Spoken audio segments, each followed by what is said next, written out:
Here is the last example in section 5.4, and this is about how to solve equations with rational exponents. So remember, rational exponents or rational numbers are fractions. So here, notice I have x squared plus 5x plus 5 all raised to the power of 5 over 2.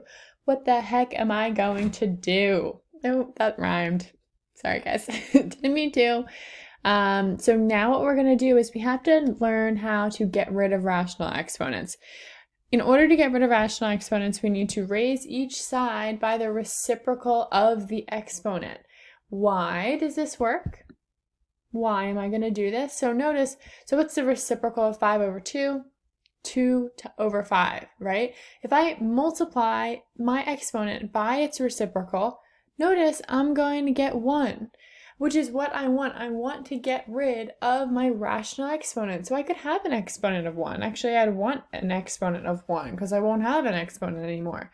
So we need to remember, anytime we see a rational exponent, we need to get rid of it right away by multiplying it by the reciprocal of the exponent. So what this is going to look like is, because I'm going to multiply both sides by multiply the exponent of both sides by the reciprocal. So here I would multiply this by 2 over 5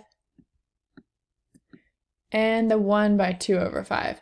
And what that's going to do is totally get rid of the exponent. Notice the left-hand side doesn't have any other exponents.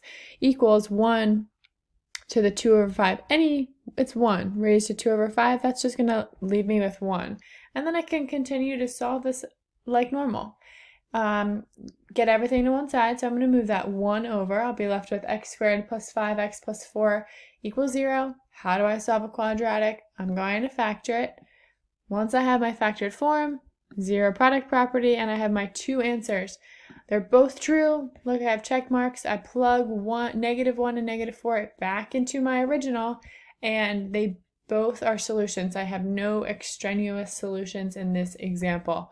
Okay, so it's just this new concept in this short video that in order to get rid of rational exponents, I need to multiply the exponent by the reciprocal of the rational exponent already there.